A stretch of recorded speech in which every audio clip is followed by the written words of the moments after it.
Right, and we are live. Right, so hello everyone. Welcome to another episode. I am live on TikTok at the same time. We are discussing a very, very sensitive topic tonight. Our guests have not arrived just yet, but I hope they will at some point. But we are discussing about the grieving process when it comes to children, believe it or not. So obviously, please share this all. Please subscribe if you haven't already. Please follow us. And I am joined by Nick Ronald, of course, as usual. But we are waiting on Kate and Lacie to turn up. So please do, share this as much as you can. And we will see you in about 30 seconds.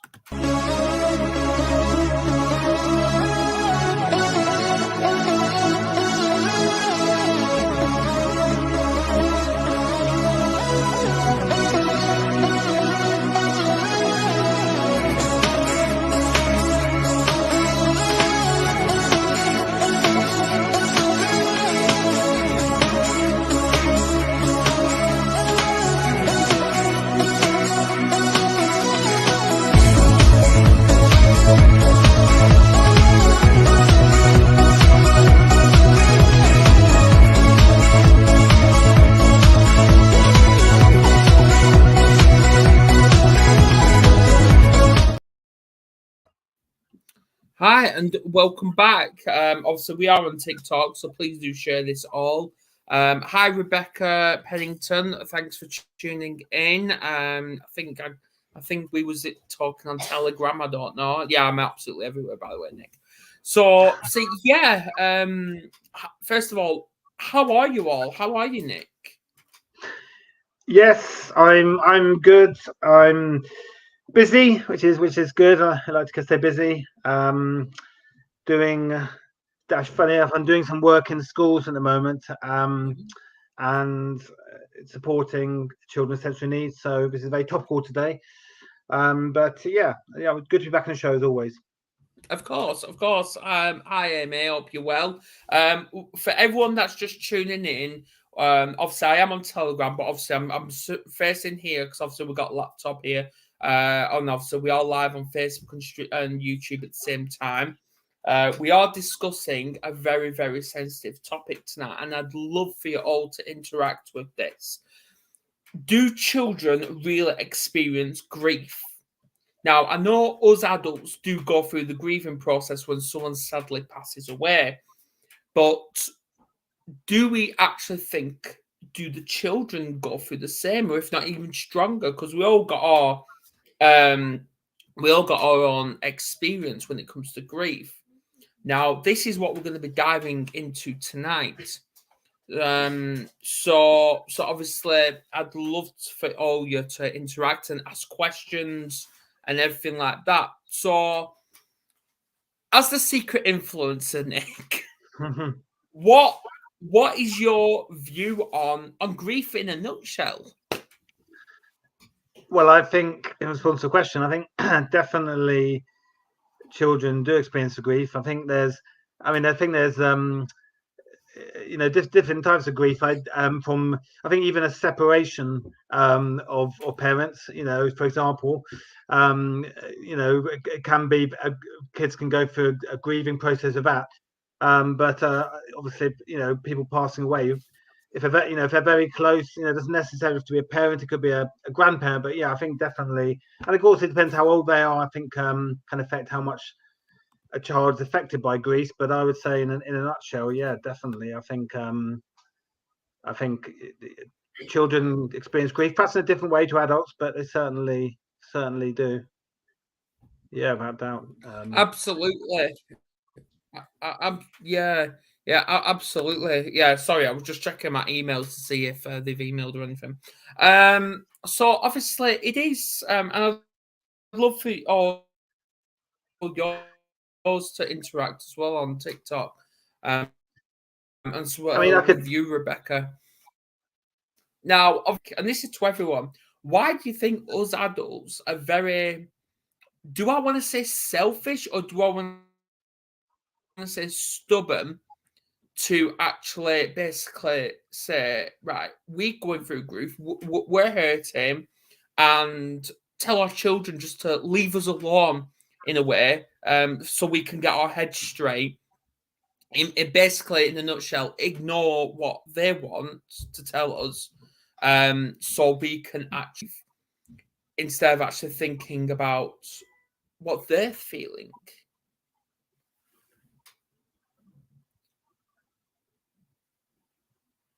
I don't know if you got any of that. I mean, what I could just share some thoughts. So when I split up my ex-partner, my son, I think it was must be about 3. So it wasn't any wasn't grief in the sense of a passing away of a family member, but he was very young and it was very sudden, and because of COVID didn't see him for a year. And when he was definitely going through a grieving process in the sense of loss, because one moment we were living as a family together in a family house, next minute wasn't seeing me at all. We're very close. So and having to as a 3-year-old understand that he wouldn't be seeing me again for a long period of time because of COVID. So it's at least a year didn't see me at all, and then not ever again in that same family, 2 parents together. I think there's definitely a grieving aspect to that, and I think absolutely, yeah. So I just want to make a point. Yeah, it's not just. Yeah. We are joined by Jilly on TikTok. Hi.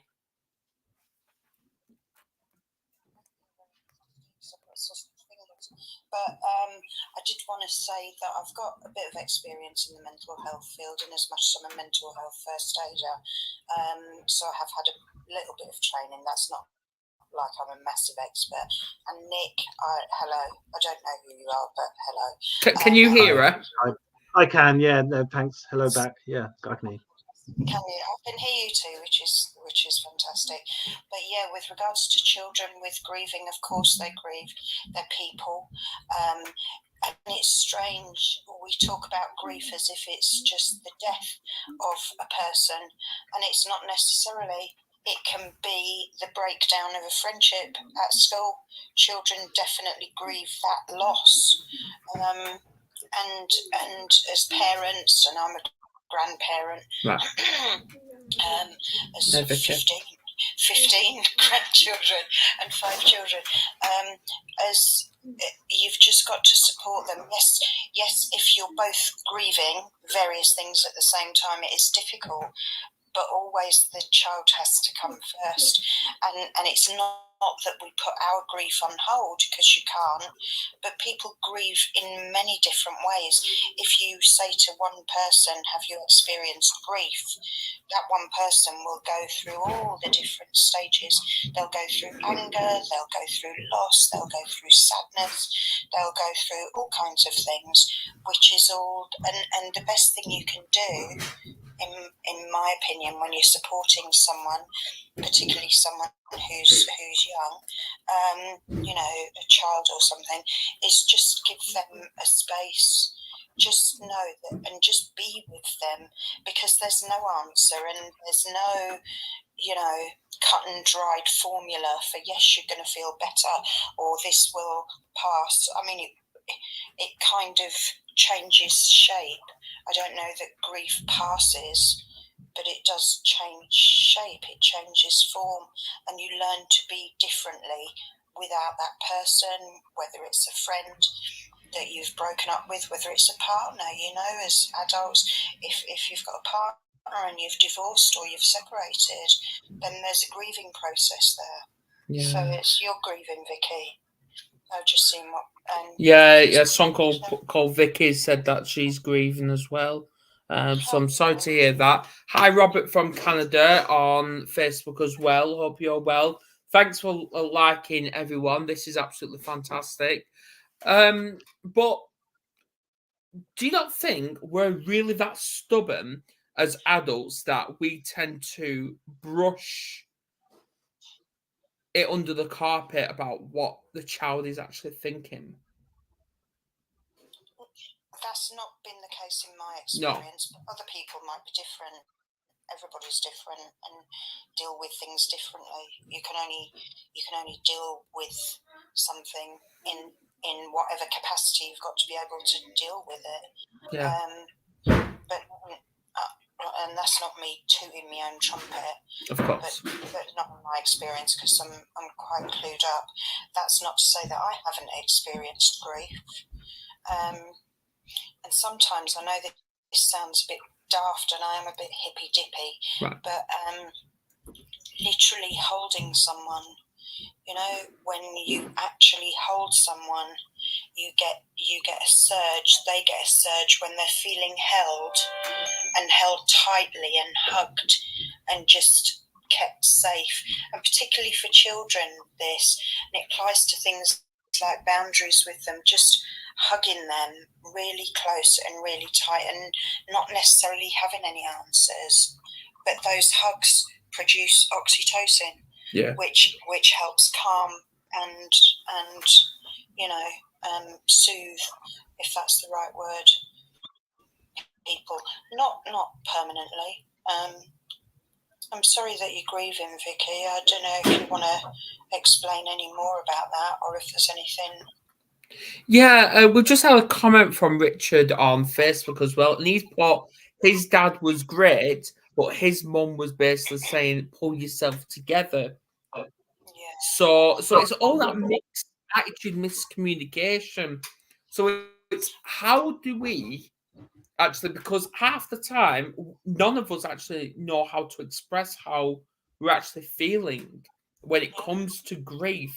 So how do we actually understand our children when they want to express how they're feeling? I think understanding, it's just letting them know that there's, not just, but an important part of it, in fact, is letting them know that there's a safe space and that they can talk and that they're safe. Because as society, what we tend to do with children, if they're crying, we'll say, "They're there, don't cry, they're there, don't cry." Well, no, mate, if you want to cry and you need to cry, you're going to cry, and I'll sit there and cry with you and hold your hand if you like. Yeah. But as society, it's like we're almost ashamed or embarrassed about someone expressing grief by crying, or if they've fallen down and hurt themselves, even, if it's a physical thing. Well, and especially to boys, where they're there, "Come on, be brave, be strong, be this." No, feel those feelings and let them be there, and then let them go. Do you know what I mean? Yeah. Let them run their course. Yeah, go on, Nick. You were about to say something. No, I was just going to pick up on the point the caller said. I think this grief cycle, where I think it's shock, anger, sadness, acceptance, and this is a stage we go through when we ever get any shocking news or loss or grief. And I think it's recognizing that we everyone who goes through some sort of grief will go through all these stages. Some people may go through the shock or anger stage very briefly, but then they may go through the sort of sadness or depression stage for longer. Some people may go through the angry stage for longer, but everyone goes through this sort of cycle, and spends some time in these different states. And obviously we want to move towards the acceptance of the grief. And of course, acceptance doesn't mean that you ever totally get over it, because I don't think we ever do really get over things. But it's so I guess the lady just said, that it's accepting that all these things are normal. These are normal reactions, whether it's an adult or a child. If they feel, if they obviously shock or anger, at what's happened, or sadness, then that is all normal part of the grief process. And to cope with the grief and to get that acceptance, you have to go through the stages. So it's just, how can you accept the child being in those different states, but also how can you support them, and yeah, like I think like the caller said, probably the worst thing we can do is say, you have to try and move, jump ahead of that acceptance. Say you have to accept, you're going to pull your socks up, move on. I think that's the worst thing you can do with these things. I think it's because people come, it's we do that in society. How many times have you heard, and I've heard growing up, Oh, you know, when you're crying, it's like, oh, come on, you'll be all right, don't cry. And I think that's more born out of our embarrassment of somebody crying, be it a child, be it an adult. We don't do things very well, do we? Yeah, but speaking of that, what you mentioned about embarrassment, is it embarrassment towards the child, or is it embarrassment to us as adults? Possibly embarrassment to us, I would think, because we don't know how to deal with somebody else. And so it's there, be quiet, you're all right, no need to cry, stop crying. Absolutely. Yeah, has anyone got any questions surrounding all this? Now, Richard obviously put, well, I think it was just the way my mum grew up, how people did things or what they went through. So it could be down to the trauma. Because when you lose someone, it is traumatic. Of course. And how do you deal with something when you yourself are in a state of grief and loss, and your grief is so, you know, how do you then deal with somebody else? Whether that's a child, whether that's a spouse, but as a parent, you've got a duty of care. Absolutely, and it must be really hard, obviously, to not to pull yourself out of your grief, but to put your child's grief first, because they're big feelings and they don't often understand those, do they? Absolutely, and that's up to us to actually get them to. Because they see us as not just parents or role models, the kids see us as their teachers. And it's up to us to actually educate them. Kev, welcome in. And Lynn, if you want to come on camera to talk about it as well, you're more than welcome to teach them about how to actually understand these. I think also one point is that with children who are grieving, and coming to terms with the obviously the different emotions with what's happened, they also will find it hard to see their parents grieving, and that's a hard thing for a child to see their parents really upset and grieving as well. So I think it's how do you I'm not saying should hide an adult should hide its grief from a child, but I think it's how can you, I think perhaps have more of an open as the parents need have an open discourse with the child, so that they can it can be a shared process, so it's not the child grieving, the parents grieving, and then the parents, this kid seeing the parents grieving kind of hard. I think it needs to be sort of that, but it should be something we should try and find a way of bringing the family, the affected people, the family together, rather than, because I think often it can be the parents coping their way and then the kids are coping their way. Yeah, Kev, to your question, all we're doing, like, if you want to come on camera, you're more than welcome to. We're just discussing about like the grieving process of from a child's perspective, because obviously us adults seem to, do I want to say stereotype or stigmatize the fact of the understanding that that we don't want to embarrass them. Like, if they want to cry, then they cry. Like, we don't want to embarrass like ourselves by letting them cry when it comes to that bond. I hope that makes sense to everybody. It makes sense to me. Does anyone think, though, that a child, we're talking about a child and their feelings and a child grieving, they might, well, we're thinking that we would bottle things up to protect the child or whatever, that might not be beneficial for the child, but the child might also be bottling things up because they don't want to make the adult feel bad. Yeah. It's like this horrible vicious circle of people trying to hide their feelings and protect their loved ones as best as they can. And I think oftentimes we get it wrong, don't we, by hiding our feelings, because I think if we all share them, then, we'll grow together. You get what I mean? Absolutely, yeah. Yeah, go on. Yeah, welcome, Lynn. Hello. Hi, Lynn. Yeah, sorry, the minute I got on, the dog wanted to go out. It's typical. 2 minutes, I want to come back in. Yeah. We're having everyone join tonight, Nick. Yeah, it's great. Love it. Like a radio show. People joining in. My granddad died when I was considered too young to go to the funeral. Right. Yeah, you hear a lot of that. Yeah. And you know what? I mean, I know that was back in 1983, and maybe times were different, but I never actually got the chance to say goodbye to him. Bye. Yeah. And that's that's so important, isn't it, Lynn? And that's like, it's like my. Hang on. All right, darling. My cousin lost her son in July. He was 19 years old, and he unlifed himself, basically. Yeah. Excuse me. No, take time, Lynn. Take time. Yeah, no rush. Still so hard. And I mean, it's like his sister, Rebecca. Okay, I love her to bits, but she's not showing emotion in front of her children, and she's not, to me, explaining anything to her children.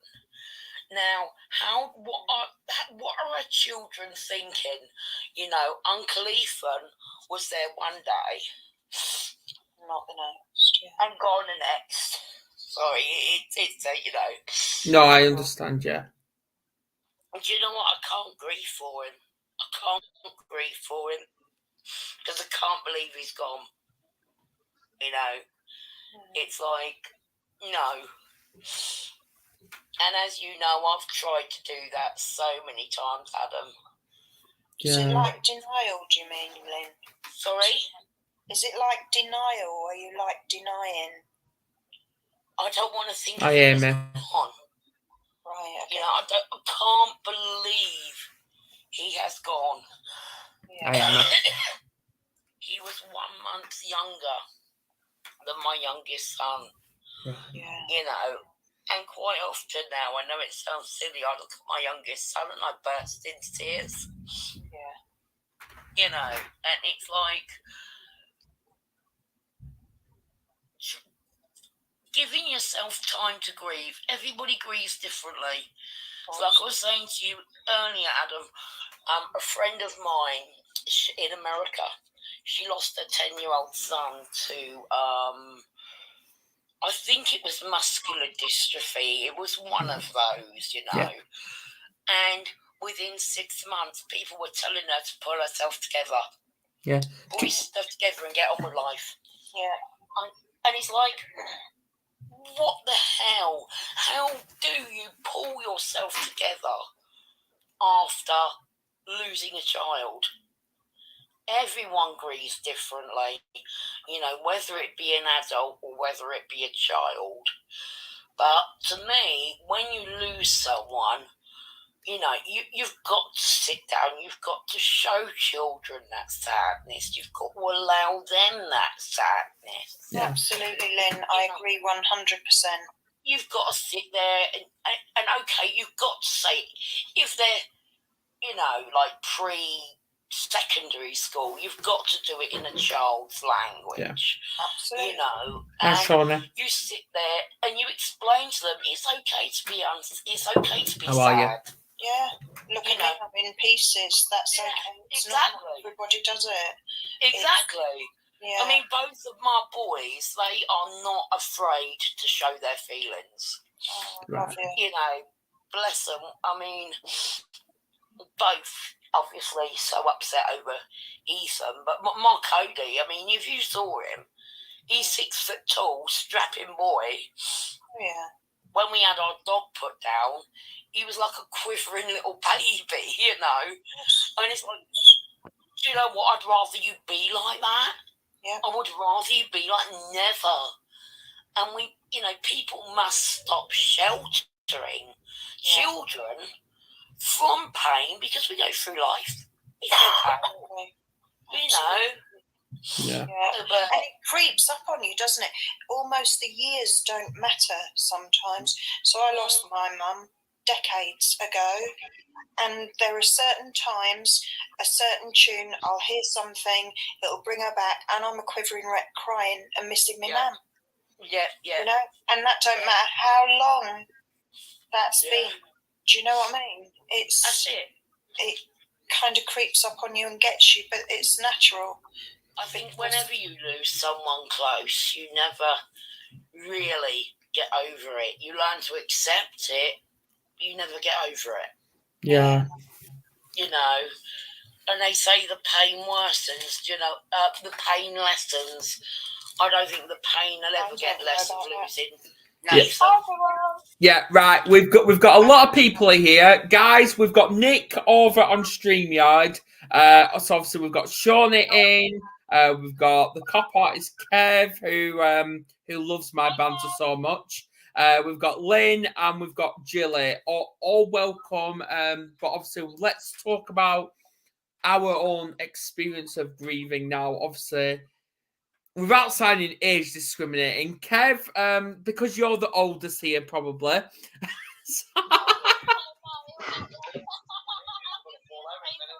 No, I'm joking. I love you, really. I love you, really. I'm 61. Julie, I've just looked at your profile, Julie. There's no way you're 61. There is, my darling. I'm every minute of 61. Right. Definitely not. Right. Anyway, Kev, why don't you kick off and explain from your perspective on the grieving process? Because I know you put a question in for Lynn about seeking grieving counselling. Yeah, I mean, everybody's different in grieving situations. I've never myself experienced grief as a child. I was lucky enough, I guess, in a way that my grandparents died when I was an adult. Right. But even then, that was hard. Yeah. I think I probably was about, I don't know, 19, 20 maybe. Yeah. But that was the first funeral I ever went to. And I quite honestly can tell you. Do you know what? I'm really sorry to interrupt you, Kev. I'm really sorry to interrupt. I've never been to a funeral and I'm 30. I've never been to one. Well, I've been to many, but that very. I don't know if that's just a me thing that I don't want to go through it, or There are 101 ways to say goodbye. Yes. You do not have to attend a funeral. Yeah. Well. I've never been to one, and I'm 30. Well, obviously, with my bit of experience, I was very, very close to my granddad, and I was never allowed to say goodbye, and I wasn't even allowed to his funeral. But my older brothers and my younger brother was allowed to go say goodbye and to his funeral, and I was made to go to school. How old are you, Adam? How old are you? I was about 8 years old. Okay, yeah, it's pretty young. Yeah. I was about 8 years old, and I still grieve for him even today. So it's very, very horrible. What's Why that? was your younger brother was allowed to go then? Because my mum's a narcissist. That's why. Oh, Yeah, sorry. yeah. Obviously, he was the favourite child. How did you go and you didn't? I don't know. I think her excuse was because. How did that make you feel? Well, at the time, I thought nothing of it because I didn't understand. I didn't understand like the grieving process. But I won't say recently, but last few years. How did it make you feel now, then? Well, now I understand why. But back then, I'm gonna say it bluntly, I was pissed off. Of course I was you pissed Yeah, off. you have one chance to go. I think. Yeah, with I mean, certainly with funerals. I mean, Behaviour, though, isn't it? Like. Yeah, go on, Nick. no, I was going to say. I think the thing with funerals is you have one chance to go. You know, so if you get a missed opportunity or you denied the opportunity to go, then there's no second opportunity to attend the funeral. And I think that's why it's so hard, so upsetting when you're a young child and you're not allowed to go, is because you can't grow up and then when you're an adult say, well, now I'll go to that funeral. You know what I mean? It's a one-off thing. So I think that's why it's exactly. so Well, hard. since then, since I've tapped into, I know most people don't believe in it, but since I've tapped into my spiritual side, I've actually had a conversation with him, and he actually told me he understands why I was pissed off, but he's reassured me that everything's okay and stuff like that, and he's here. But you have got every right to be pissed off. Of course. Yeah. So you know me, Adam. You know me. I feel Ethan around me all the time. I feel my granddad around me all the time. I know my nan's with me. Hi, David. Are you not into like spiritual things or like what? Hi, Chloe. Yeah, Lynn's into the paranormal and stuff like that, which is absolutely brilliant. I really highly recommend checking her out. Yeah. Lynn, sorry, I don't follow you. Let me just follow you now. Yeah, so Kev, you was talking about how you was dealing with grief as well. Yeah. I think it was my grandmother, and I wasn't massively close to her. But when I went to the funeral, as soon as I saw like the hearse, the coffin, I'd gone completely. I lost it. Yeah. And I didn't know how to react. I didn't know. But that's a normal feeling. Not knowing how to react is like a normal reaction. Especially when you're young. Yeah. Yeah, but I was an adult. Right, okay. So, in myself, I thought, I felt embarrassed. But the thing is, nothing ever prepares you for that, I don't think, does it? No. Like, you just can't be prepared for it. Even if you know it's going to happen with something, you can't be prepared for it. It doesn't reimburse one. Thank you. Right, that's what I mean. I'll be honest with you. I've got like a close family because I'm Irish, so I've got like a gypsy family. So funerals are different for us. Like you need a funeral within like a couple days. Yeah, it's a celebration more, isn't it? A celebration of their life sort of thing, you know. Yeah. So a gypsy funeral is a bit different. So you have to have it like really close to the death and things like that. But I've still never been, and that's coming from a gypsy family. Like I've not been to one. Is that by choice? But funerals in our family are like normal, if you know what I mean. Yeah, Shauna, is that by choice or? Shauna, is that by choice or? Is that by choice you've not gone or what? No, I don't know. I think because when I was a child and loads of people died stuff, like I just never. I don't know. Like, I actually don't know why I've not been. Okay. Yeah, Nick, do you have any questions? I'm too much of an emotional person anyway, I think. I don't think I'd be. Nick, do you have any questions? Why is my signal so bad? Well, it's just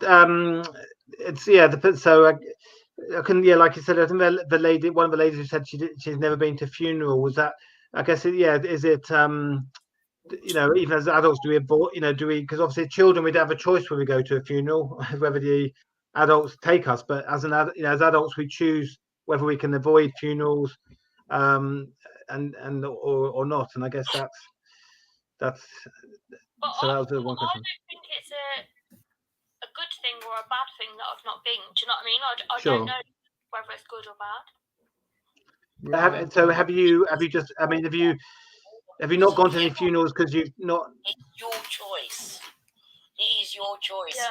As I say, there are a million and one different ways to say goodbye to a person.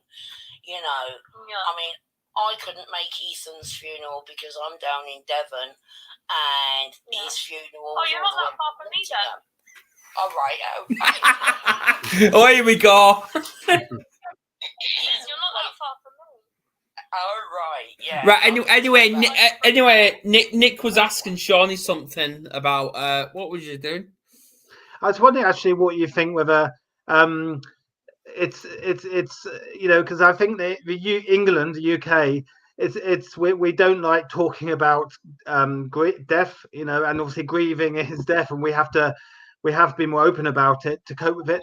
And I think if you look at some countries, particularly like Mexico, where they're so open about it, they've got a festival of the dead, and from children are involved in that festival, they're aware of what, you know, what we all die, and I think that they approach grieving by doing that.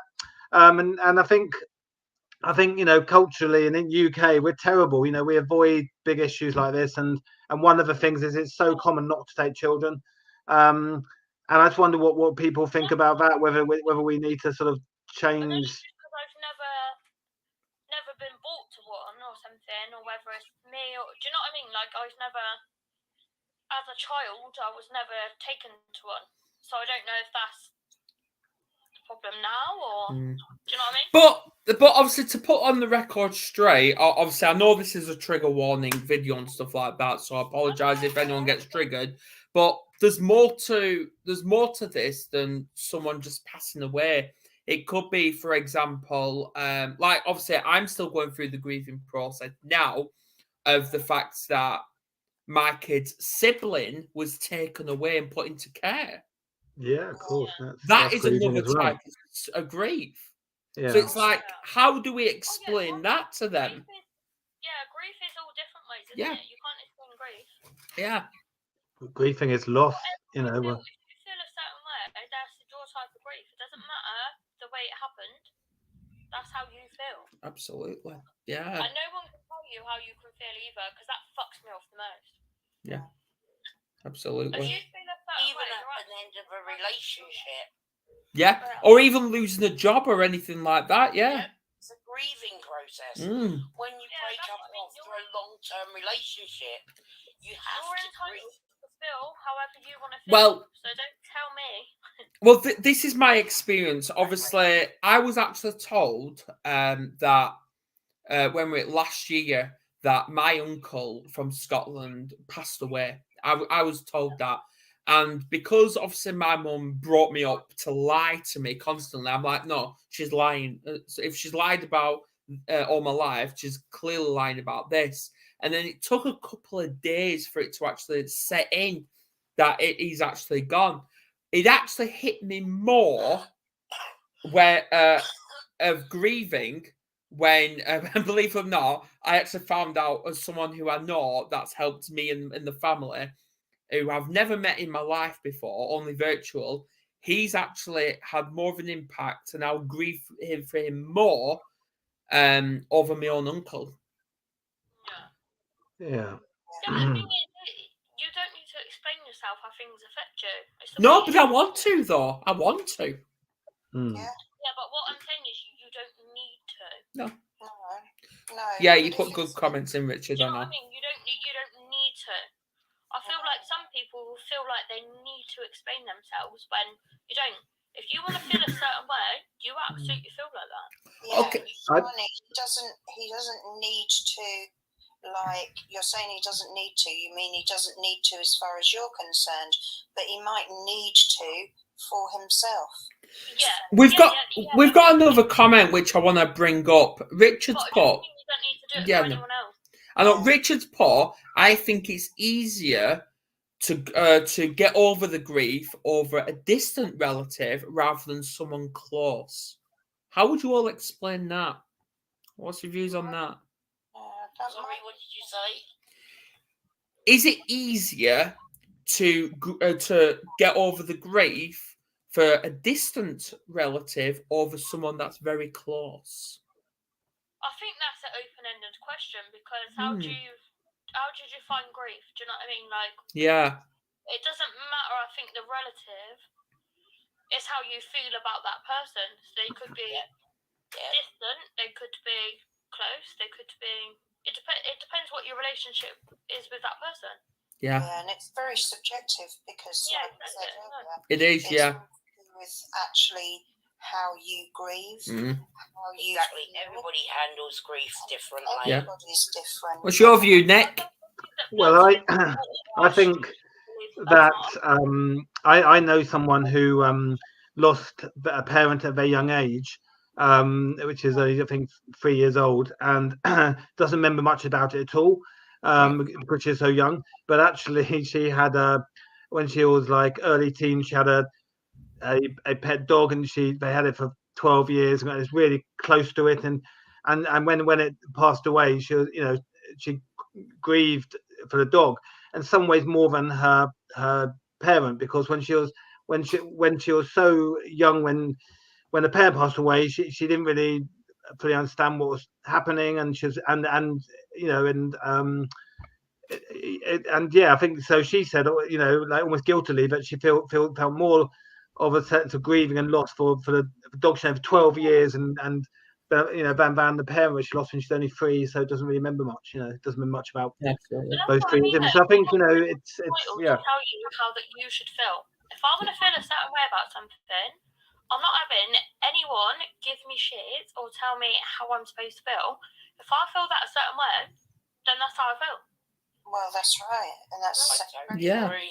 We all can't control our feelings and our thoughts, down even to your mind. If you're talking about that's where it all starts. Like I said, it is subjective, isn't it? So you can't tell me how I should feel. Then no, absolutely, yeah. And you can't tell you how you can feel. Exactly, but the thing is, when you're feeling a certain way, you don't know how you feel, do you? Of course you don't. When you're like upset about something, you're not in control of that. Feel that way. Yeah, you're not in control of how you feel about something. You just feel you're not, are you? And it's like things like anger. We can say if someone's angry, people will say like, "Don't be angry, don't be angry." Well, they can't stop you feeling angry, and you would still feel that anger. Yeah. They might be able to say, "Don't go punching any people in the face because of your anger," but it's your actions are born of your feelings. But you can't. You can control your actions, but you can't control your feelings. I think that's a key point. Yeah, I think that's a sort of a key point, isn't it? With grieving with a child and adult, is that feeling, it's like a grief cycle. Feeling anger when someone pass away, or lose someone. Feeling anger is normal, and that can go on for a long time. And feeling depressed about it is normal, and can take a long time to go through the process. But I guess the point is, it's normal. I suppose the problem is only when that anger or depression affects your ability to emotion. So like, we shouldn't, not that we shouldn't be angry, but like, we shouldn't make angry being a bad thing. Do you know what I mean? Like, we all need to get our feelings out. Hi, Rachel. Yeah. I think it's only a bad thing when you express your anger in a way that's not appropriate. Yeah. Exactly. Children. I think it's. I think that's the point. Children, isn't it? You can't stop feeling angry when you're angry. There are ways of managing your anger, don't they? Call it anger management and stuff like that. Yeah. Obviously, we do have a couple of comments. Emma, is it about grief? Is your questions about grief? And Richard, I remember I was all over the place for 6 months after Dad died. Mental health, then 2 months later diagnosed. Let Emma in and then see if she's... I don't know your name, MH Warrior, but I would like to say thank you for facilitating this. Absolutely. This it's Adam. Adam, thank you, Adam. You're it's really important.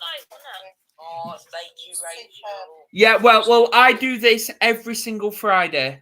Every Friday. Well, I know. We've chatted a few times, haven't we? We have, Shawnee, yeah. Thank you. I will happily chat to anyone, so I appreciate all of you in here tonight. So absolutely. Yeah, and right back at you. And Nick as well. I don't know if you can thank Nick for us already. Yeah, he can hear you. He can hear you. Thanks. It's nice to chat with you. Yeah, well, I'm staying on for like an extra 15 minutes or so anyway, so yeah. I'll be on for another 15 minutes. Is Nick on TikTok? Are you on TikTok? I'm not. No, but I should. He's not. No. You're useless then, Nick. You're useless then. Well, yes. Obviously, I need to get on it. bless him. I didn't mean it. No, it's all right. No, it's I'll add to my list. I'll this weekend. He's getting on TikTok. He's getting on You got me TikTok. on TikTok. You've done it. Persuaded me. What have you got, Nick? Have Have you got Facebook, Instagram? you got Facebook? Yeah. Oh, he's on Facebook. I'm on Facebook. Yeah. He's No, on if you Google me, I come up a lot. Yeah. If you Google Nick Ronald, the secret influencer. What, Ronald McDonald? Nick Ronald. Ronald. Nick Ronald. Yeah. If you Google me, You're going to get loads of friend requests now. That's all right. More the better. I'm happy with that. I'm Mental Essential. How are you? Right. Anyway. So you're hopping off now, Jilly, are you? No, I'm just liking the likes and listening to everyone. All right. Yeah. Unless do you want me to come out of the box? No, that's your choice. It's your choice. Okay. Yeah. I'll stop You're it not for a coming bit. up today. I'll stay and annoy you for a little bit longer. That's fine. Everyone annoys me anyway, but it's all right. Yeah, so everyone please do like this, share this, and let's go. So yeah, much appreciated, Rachel. I see here. Oh, I almost lost my breath then. The biggest thing I had, right, was everybody took the piss out of me, right? Right. When George Michael died. George Michael had been my hero. And mine. 1982. My God, When and he mine. died, Thank you, Rachel. I cried Thank like you. a baby. So did I. So did Yeah. I, Lynn. So And did I. it was. Do you know what? I cried when grieving Whitney process. Houston died. Sorry? Everyone took the piss out of me for that. Was that, Yeah. sorry? I said I cried when Whitney Houston died, and people took the piss out of me for that. Yeah. It was a real grieving process when George Michael died. It really was. Thank you, Emma. It's sort of like people say, Thanks, Kerry. he's only a star. Thanks. But, I mean, No. George saved my life once. Right. He actually wrote me a letter Wow. when I wrote to him. I wrote to him when I was literally at my darkest hour. Okay. I mean, I was really down, and I didn't think I'd hear anything back. But it was just a case of, do you know what? I literally poured everything into this letter, Oh, bless. and he actually wrote back to me, and he was such a lovely guy, such an amazing guy. Hi, Dave. And to this day, he said to me whenever I was feeling really down to listen to One More Try, and to this day I still do that. It's like I still listen to One More Try and sit and bawl my eyes out over George Michael. Yeah. Thank you, darling. You didn't have to. I have sent you a follow. Thank you. Right. So my question then is, what can we do? What strategies can we do in actually helping us to understand the children better when it comes to the grieving process and get them to get ourselves to actually accept, they feel like shit, so it's normal behaviour. Let's support them instead of criticise them. Thank you, Rachel. Children are like sponges. We all are, though, aren't we? We all are. But more so children, they absorb. So if you're talking about educating a child, you're talking about setting the example. If a child sees an example, they will follow that example. Yeah. If you're grieving, they will see that grieving's okay. If you're in a couple and you're loving, they will see that that's the norm, and they learn far more by example than they do by words. So as a teacher, if you're sitting there going, do this, do that, do this, do that, yes, they'll learn, but that's academic, and it's just like memory. But if you want to pass things on, it's grieving with them. So, you said earlier, Adam, about you weren't allowed to go to a thing. I think that's all wrong. Yeah. It's and it's age appropriate. It's speaking that child's language, speaking words that they understand. But if they can see that you're grieving, they will feel easier about grieving themselves. Yeah. They'll see that that's I totally agree with you. Hi, Emma. Hi. Obviously, I go on Lynn's, so she knows. Hi, Emma. Hi. Hello, Emma. Thanks, darling. I've had quite a few deaths in my family. Okay. I struggle to grieve. And I think it's because my sister committed suicide last year. Oh my God, I'm sorry. So sorry to hear that. Right. It was harder for me because when people die, it's a different feeling from my sister than when it was my nan. Yeah. But also, sorry to interrupt you, but are you from near me? I live in Bristol. You don't even say where you live, but yeah, I live in Devon, Newton Abbot. yeah. I was going to say you sound like down my way. Yeah. It's also hard. All right, darling. Right, Mummy's just talking. Emma, you're 12 miles away from me, lovely. Yeah. We're doing geography again, Nick. Yeah. Geography check. Where are you, Nick? I'm London. He's In London. London, ever. All right. I'm up northeast Sunderland. We'll let you down our ways. We'll let you down. I'm middle of nowhere. Where are you? I'm in middle of nowhere. Yeah. I think in Norway. I'm near Manchester. Up there should do. Okay, well, if anyone's popping by, come in for a cup of tea.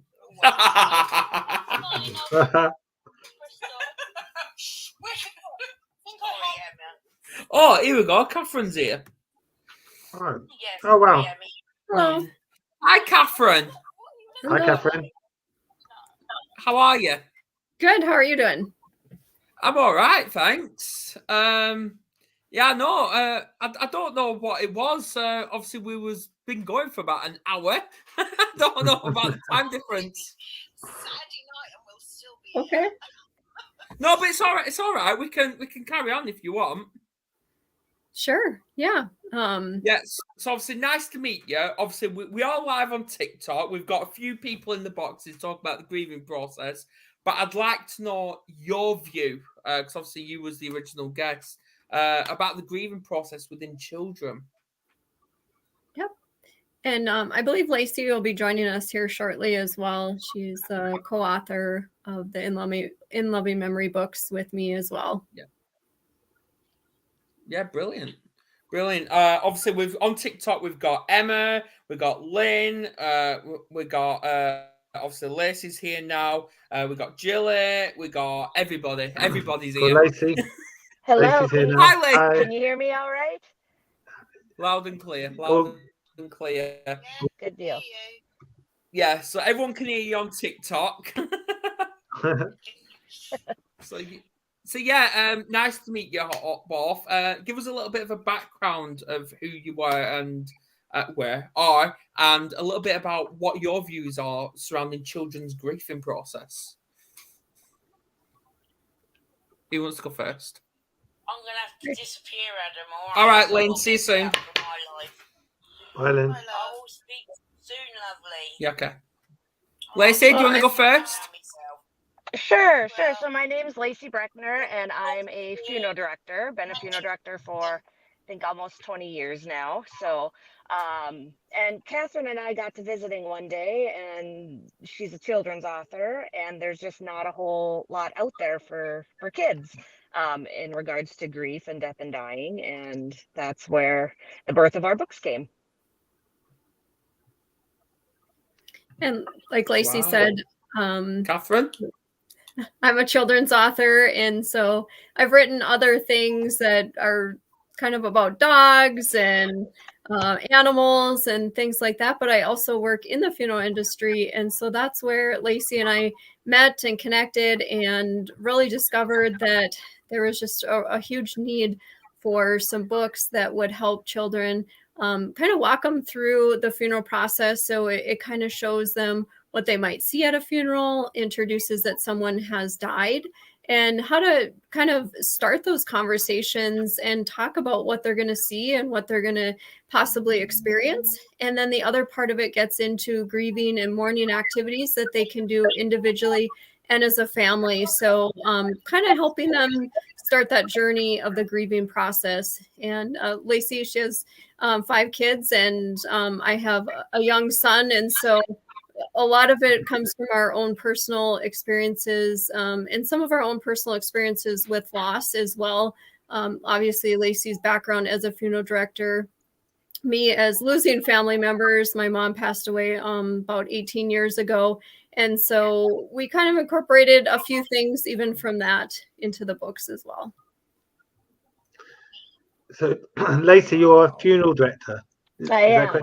So, what you must obviously, you see a lot of grieving families. Do you see? Because we were talking earlier about how in England it seems a lot of families, when they're going for grief, try to shield or protect the children by not taking them to funerals if they're very young. What's your experience of that? And do you see that a lot, that young children are brought along? Or? Absolutely. So that definitely happens a lot. And that was kind of a goal with our book, was to open up that door so families can have that conversation, because, depending on the child, there's a lot of kids that want to attend, even from a young age. I always say kids can understand maybe more than we always give them credit for. And some want to participate, and absolutely, as young as they are, I don't think age necessarily matters. If they want to attend, absolutely have the conversation and allow them to participate. But we get asked a lot, do you think, is it okay if my kids come? Do you think we should? And I always say, absolutely. If you think your child is able to handle it, talk with them a little bit and, prepare them, let them know what they're going to see ahead of time. And that's where these books can be very useful. So that child can participate in the grieving, in the funeral services and whatnot. So participation is quite key then, for a child to cope with a grieving process, participating in it. And absolutely. And that's personal for me. When I was a young child, I had a family member pass away, and I remember as a kid, I really wanted to go. I wanted to be a part, and my parents, thought they were doing the best in shielding me and not, having me attend that, when me, even as a young kid, was, no, I kind of want to go. So I think if kids are curious and they want to, absolutely let them. Yeah, absolutely. What was you saying, Emma? Well, my daughter was autistic, and I got in a lot of trouble, like a lot of abuse, of people saying I shouldn't have let my daughter go to the funeral. Right. I don't know if you ladies heard that. Yeah, I did hear it. Yes, and the thing is, I'm sorry, I lost my train of thought there for a second. What were you saying again? About what was that? About your child's got autism, and you got a lot of abuse for letting her attend. Yeah. Sure. And here's what I was gonna say is,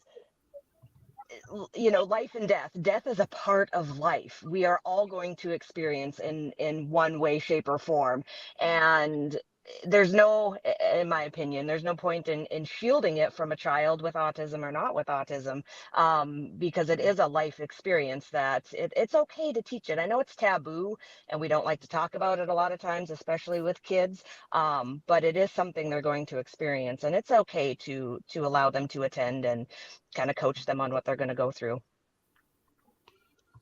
Absolutely. Yeah. What's your view, Catherine? Like your experience with all this? Yeah, kind of along the same lines of letting the child kind of lead in how involved they really want to be. If they're terrified by the books, well, then maybe that's the child that doesn't go. But if they're generally curious and they really feel that they want to attend and they want to be part of the family and be part of the process, I think it's great. I think it could be also damaging if you don't allow the kids in. If you make them sit in the car or wait outside while everybody else is coming together as a family and grieving and mourning and going through this together, and the kids are completely excluded, it could also be damaging. So, there's probably not a specific perfect answer for every single situation out there. But in general, I believe that kids want to be part of the family. Absolutely. And that's what we was talking about earlier, because obviously we was talking about like my experience, because I was very, very close to my granddad, and he actually seen me as the favourite. But I was actually excluded from actually being able to say goodbye to him or even attend his funeral. But my older brothers and younger brother was allowed to do all this. And I was shipped off to school. Yeah. Yeah, that's hard. Yeah, and I was like 8 years old. Yep. And I also think too, if we experience some of those things as children, as we get older, it's not quite as terrifying to attend a funeral. We see adults that come in and say, hey, this book's actually really helped me because I never attended a funeral in my entire life, and I didn't know what to expect, and I didn't know how to explain that to my own children. And here I'm, 30 years old or whatever age, trying to navigate that. So, sometimes having that experience and knowing what to expect can help your own kids down the road too. So when I was younger, I think I was about 11 or 12, my stepfather passed away, and I've got two brothers and sister, and we all went to the funeral. So we were quite young. My sister was 10 younger. But I think that was a really good thing, because I mean the funeral way I saw it, or way it was presented, managed to us, was obviously it's a moment of closure. It was a grieving, it was an event to remember, a sad event to see him pass away, but it was also very equally celebrate the memory. And I think that was why, I'm glad I went, and my brothers and sister are glad we went, because it was done in that way, that it wasn't just a serious sad event, but it was all, that's part of it. It's also, it's also celebrate, and I think you need there's two parts. When someone passes away and you're grieving, you need to you need to sort of have that sadness and that extreme sadness, but you also have to celebrate, keep some of those memories. And my last point was what my mother did from the moment we had that funeral, even up to today. She's never stopped keeping that memory alive of my stepfather. So when we were very young, so when I was 11, 12, and when he passed away, to my sister 10 years younger, my brother a year older, from that point regularly talking about him and keeping the memory alive. And I think that's I think that really worked for me. But I think that's quite an important part of the grieving process, because we had a couple of people earlier who said 10, 20 years later they're still grieving. And I think it's if you can there should be have to constantly still have those open discussions still, and talk about the good memories, because if you lose something close to, it's not about accepting it and moving on. It's about why not keep those strong memories alive and with other people in that relationship. So just wanted to share that point. Yeah, that's a wonderful point. And Absolutely.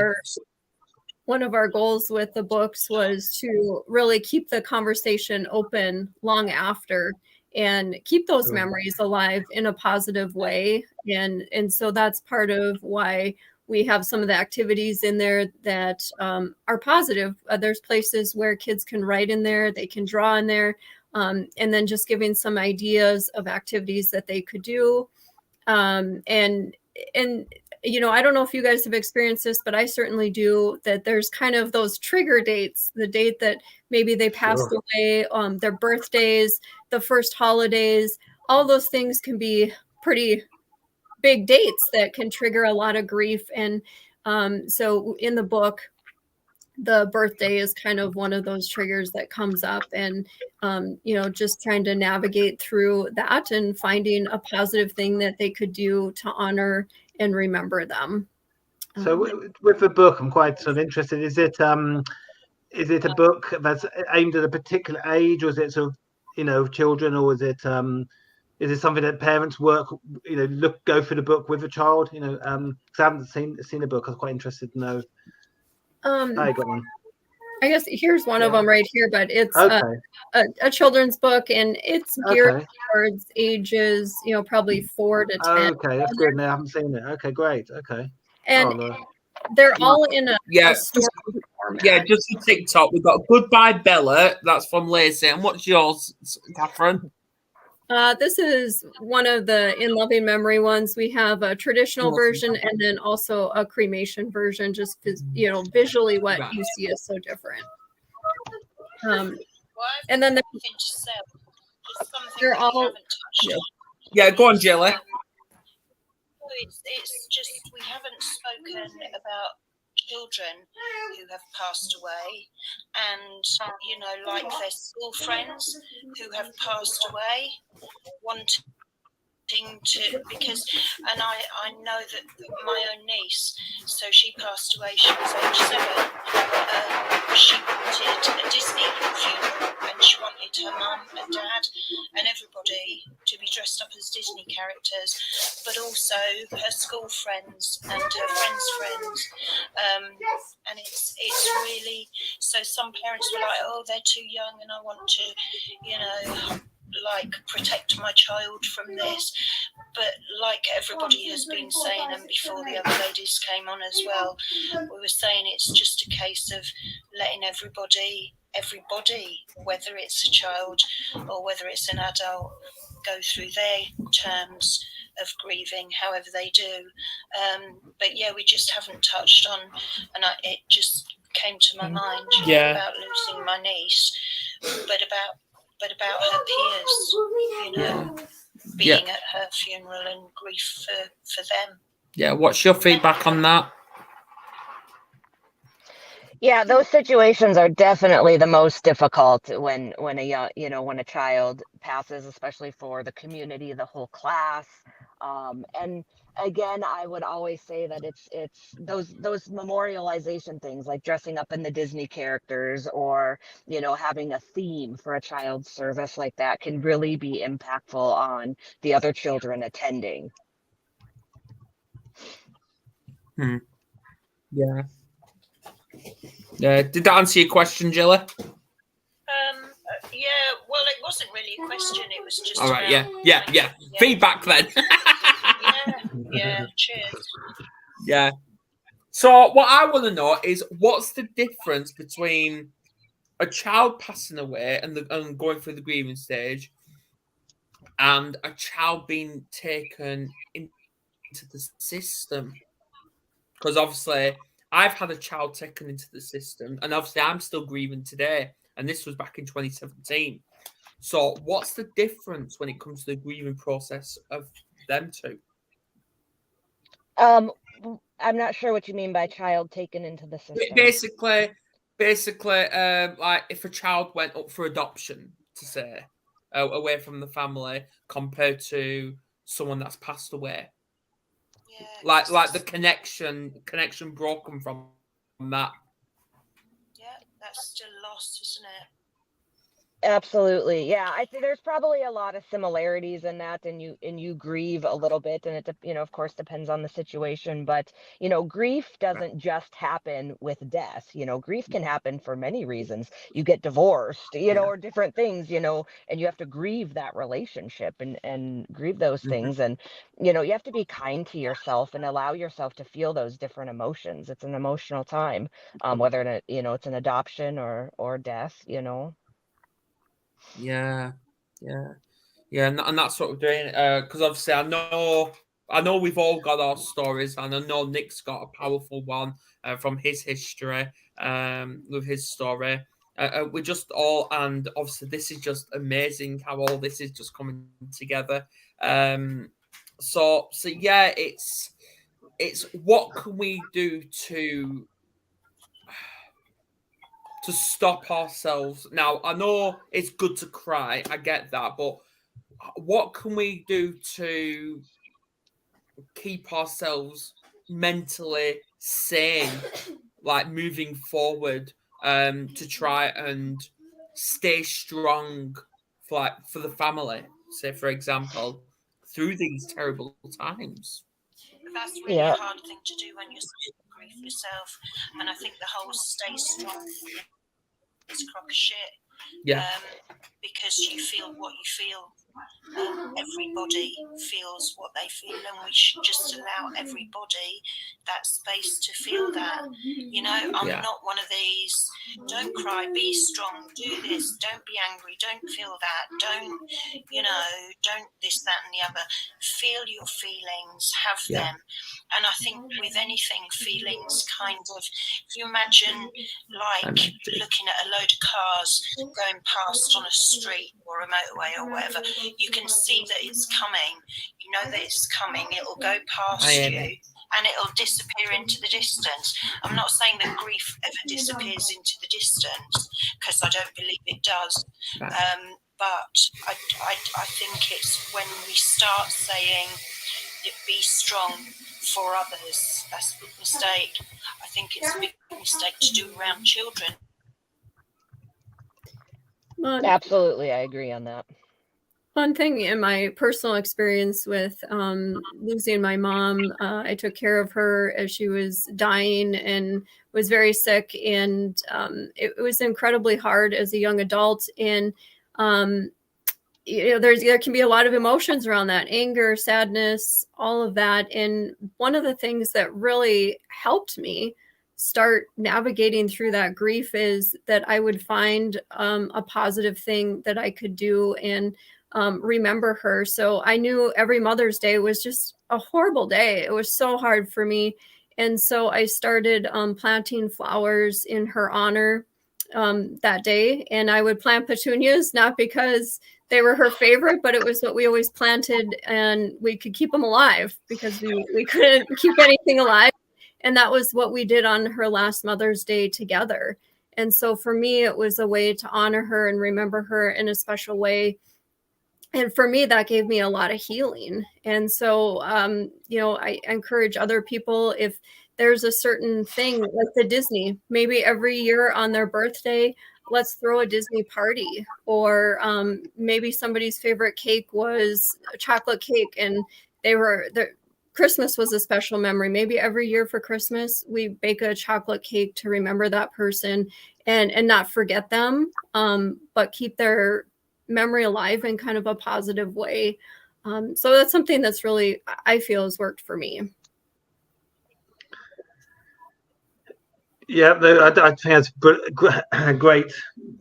great strategies. I 100% agree with you, Catherine. That is a really good way forward. I think that, you know, we were talking earlier before you joined us about, you know, how it's okay to be angry, it's okay to be depressed from grief.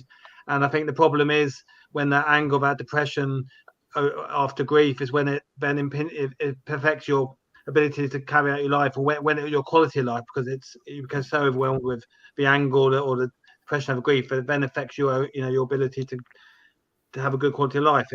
So I think, yeah, definitely having specific strategies like that, you know, which can help. I think you focus in a positive way, you know, so you've got something positive to keep you focused, like you said, you know.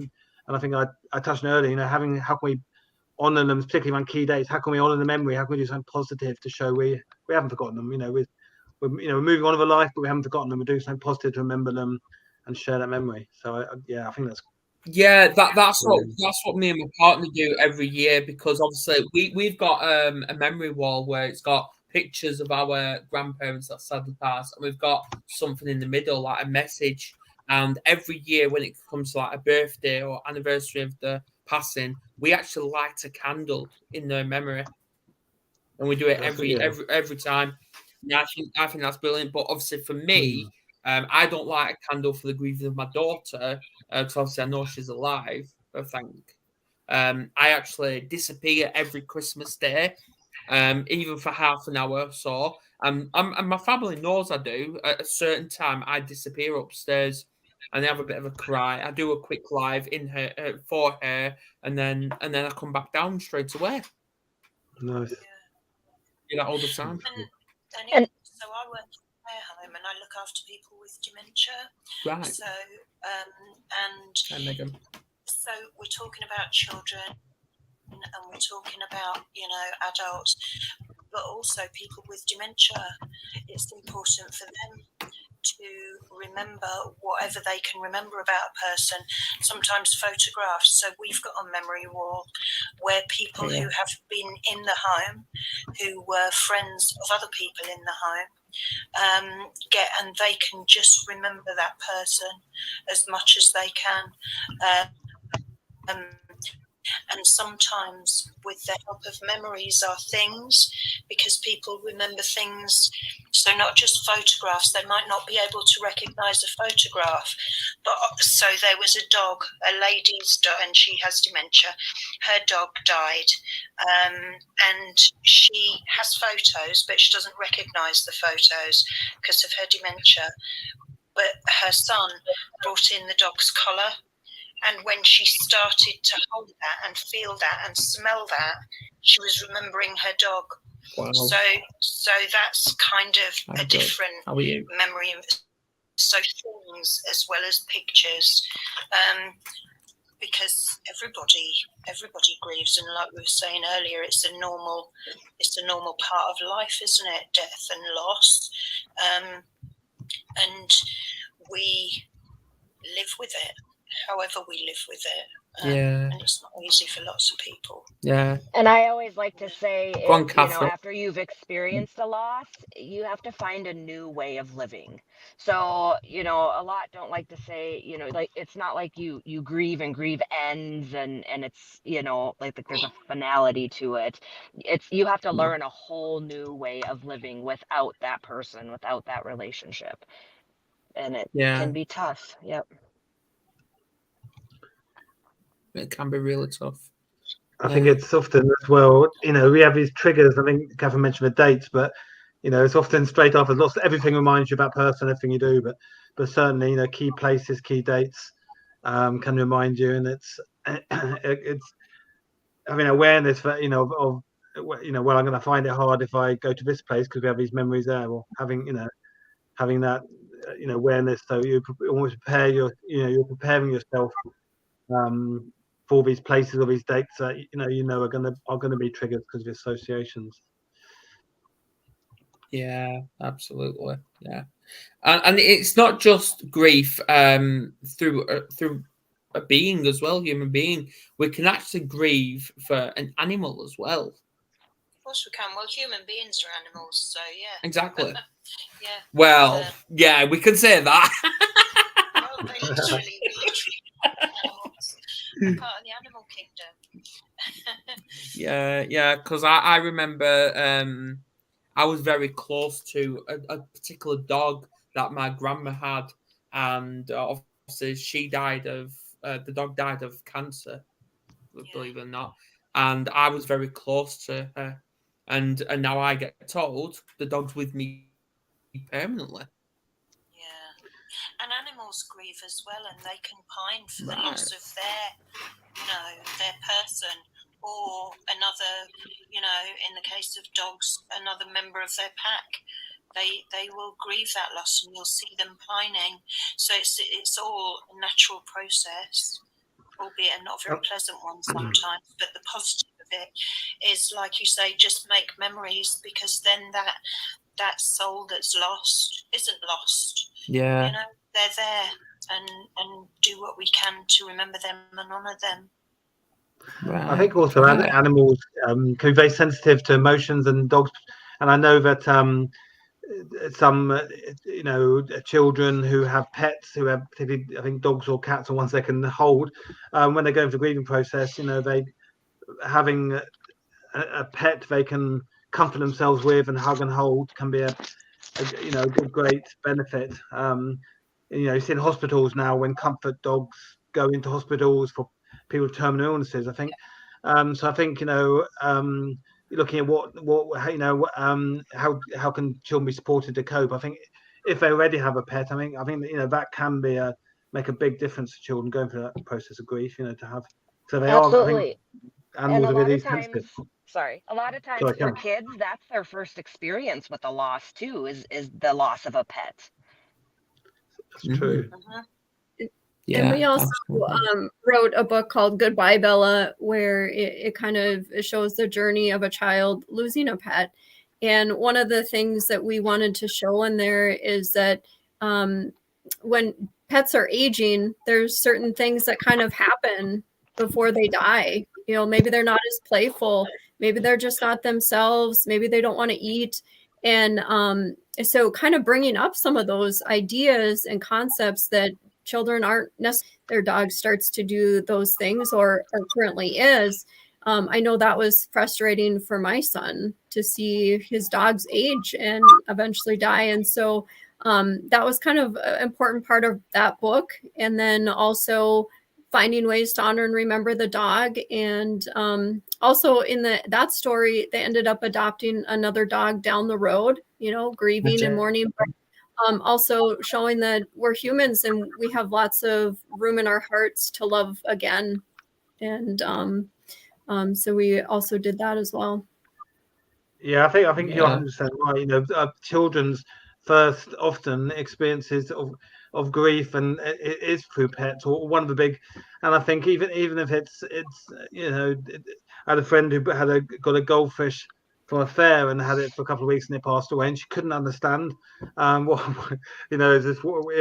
she attended every day and it's just floating, and she got to be upset. But I think even that short span, there wasn't a dog she had for years, but even that, the parent had to explain, well, pets like humans, they can die. And so I think pets, animals, using animals and learning through pets is often that is often how children can learn about the whole process of illness or getting old or passing away. I agree.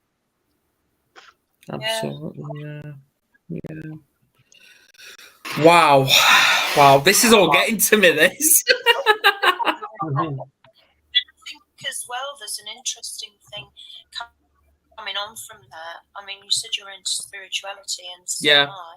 And it's explaining kind of concepts of the afterlife and concepts of an afterlife, if you believe in that and if you want to pass that on to a child. That's another discussion perhaps. Absolutely. Anyway, really lovely meeting you. You and too, the Jelly. guys in the ether as well. I'm gonna sling me up. Yeah. So all right, thanks for coming on. No, thank you. Bless you all. See you later. Bye now. See you later. Thank you. Bye. Bye. Yeah, right. So anything else, Nick?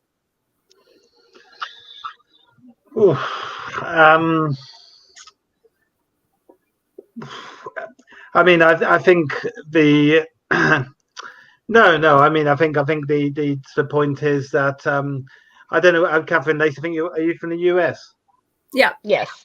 So I was just saying earlier, I think one of the things that in England, saying about different cultures, like in Mexico, they celebrate death, they have a festival for it, and kids are involved, and they're aware of, they become almost educated through their culture about the process of death. I think in the UK, in England, we're terrible. We can't, we struggle to talk about anything like that. I think there's and certainly, as adults, we struggle to talk about it. So, just briefly, it'd be good to know whether you think, is there anything, is it in the US, do you think it's a cultural thing as well, to an extent, how we cope with grief and absolutely definitely different, culturally there's so many differences, and I think here in the US too, it's at least the services that I've experienced in the Midwest here, it's that thing, nobody wants to talk about it, and we feel like if we don't talk about it, we're shielding ourselves from the pain and we don't have to experience it. And it's like, no, we're just kind of pushing the pain off a little bit longer, facing it and talking about it.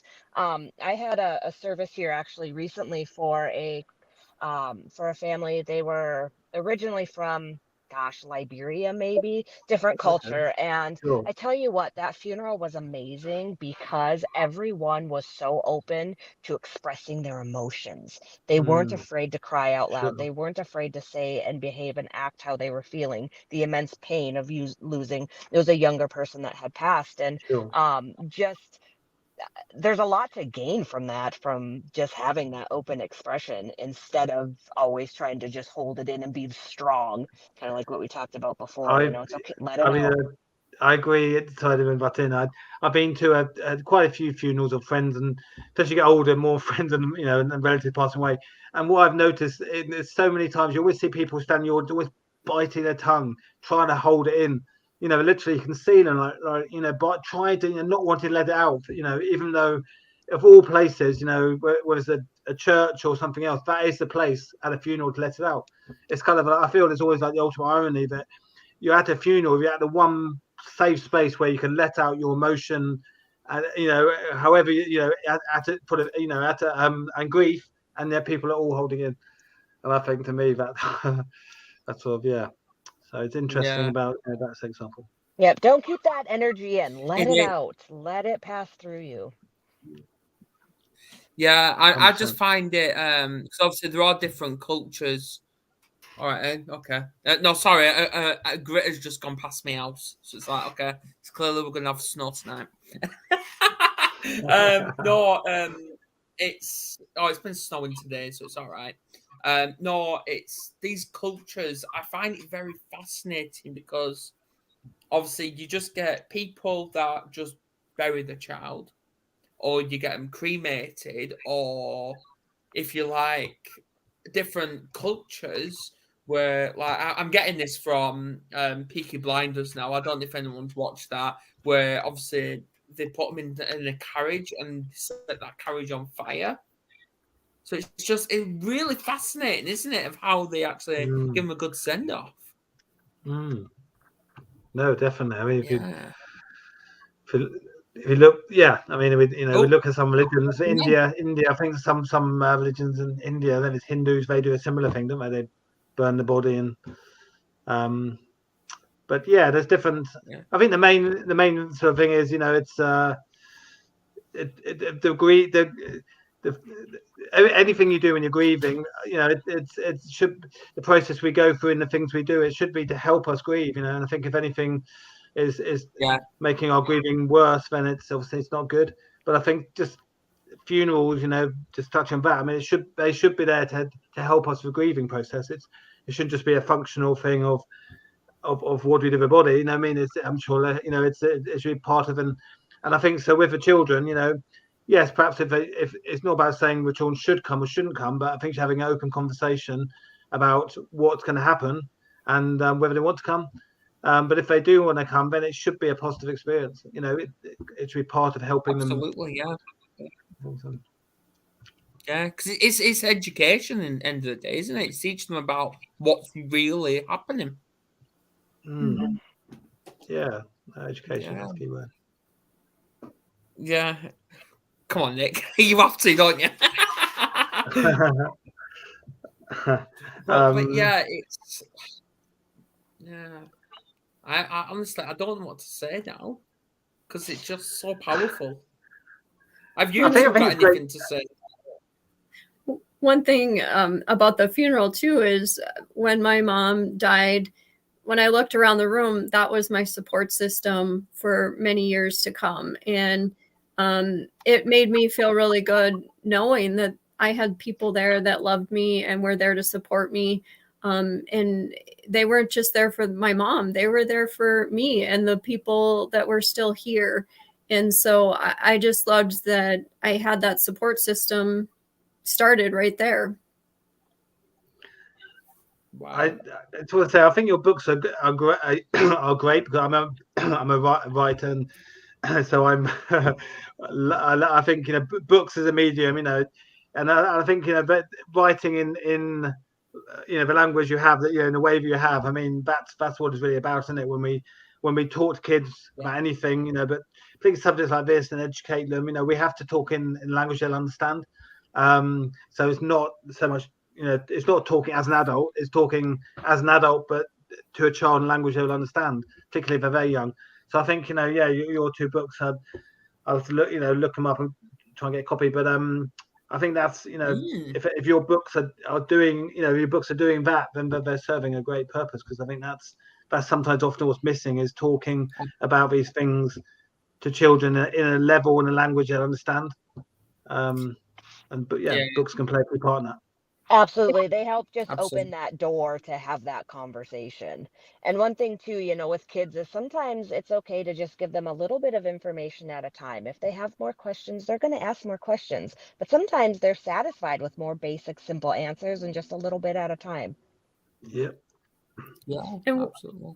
one thing that was really important to Lacie and to me too was the illustrations. We are talking about a really delicate subject, and we wanted to show somebody at the funeral and having grandma in the casket and stuff. So we actually, had the illustrator do that, and we really needed someone that could do that in a very respectful, non-scary way. And so I feel that our illustrator did an amazing job on that, and kids are very visual, and so those illustrations were incredibly important.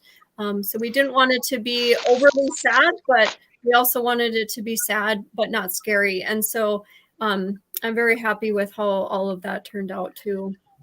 Did you write the book because you Yeah. felt there's a gap in the market? I mean, did you think, well, there's no kids books around this? I mean, was that prompted you? 'Cause often that's where we do. Absolutely. We did some looking around, and we could not at that time find any children's books that illustrated a family member or a loved one in a casket. We couldn't find it, and it's like that needs to exist. We need to have that. Yep. Yeah. And congratulations on it to both of you. Sorry, I'm sure if you typed, coping grief on Amazon, you get 1,000 books for adults, but like you say, there's maybe slightly more perhaps for teens, but anything less than that, I think you're gonna I'm sure struggle to find anything. Yep. Which is quite telling. Absolutely. Well, and I think there's a lot of books for kids about grief and things like that, but there was very few even on funerals. And that's part of what you remember is maybe going to the funeral or not going to the funeral. And it could be kind of scary going for the first time too. And so preparing and having those conversations and letting kids ask questions beforehand versus just throwing them in and saying, hey, here you go. We felt that would be a great thing and a great tool for families to help prepare kids. I think the questions thing is a key thing, isn't it? Because it's something we don't know what to say, but it's having the openness to have those conversations, and maybe that all starts with allowing the kids to answer any questions, and maybe getting them to, whereas reading this book or something else, starting those, getting them thinking, and because inevitably that's how they they ask questions and then they get the answers, but we can't tell them, we can't second guess what they're thinking. So if we can encourage them to ask questions, then we can know, well, that was obviously on their mind, if they were thinking about that, and then you can answer. So how can we prompt, encourage, support them to ask the questions they need? So obviously the book you've written is one way. Yeah, so why do you think these type of books are not in schools? I think it's just one of those subjects. It's a subject we're afraid to talk about. We're afraid to talk about it with kids. I think that's why, there's a lack of resources out there. It's a taboo subject almost, And with our books, it's amazing how many classrooms have experienced a loss, and they're getting a book for every kid in the classroom because they all want to write in it, they want to draw in it, they want to put a picture in there, or just schools in general. It definitely is starting to pick up in that area too, where there wasn't those resources there before. Absolutely. I think it's a wider thing about the whole, why don't schools have more of these sort of soft skills, and talk about more of these sort of personal subjects more. I think there's certainly in the UK that I think they are starting to do it, but there's a lot of these things, practical things that they don't talk about, and I think a lot of talking about these life experiences, life challenges, and how to cope with them is something that should be done more. I think we're bad in England at doing that, aren't we? But it is. It's an absolute it's a joke here in this country that they're not addressing this enough. Yeah, I'd say it's the same here. Yeah. You know, yeah.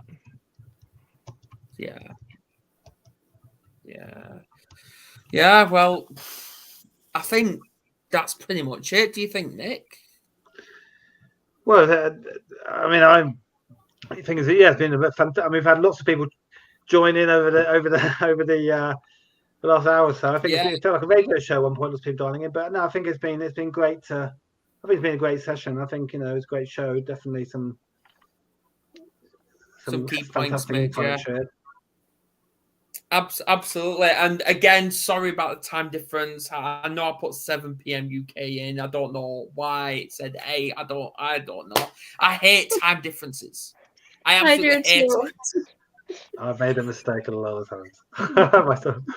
But it's not. But it's nice chatting to you, Catherine and Lacie. And can you tell me the name of your book, and I'm going to write it down. I will write it down now quickly. Yep. So Goodbye Bella is our most recent one. Okay. And there's another one. In Loving Memory. Then the subtitle is A Child's Journey to Understanding a Funeral and Starting the Grieving Process. But if you look up our names and stuff, you'll be able to find it. And we also have a website, Katsocks, KATSSOCKS.com. I also write under a pen name Katsocks. Okay, I'll check it out. I've got an 8-year-old son, and I'm aware as a father, about what I need to talk to him about at certain points. At different ages, there's certain things I need to talk to him about, and I think I should. I'm also aware my mother's quite elderly. So at some point, she will obviously pass away when my son's relatively young.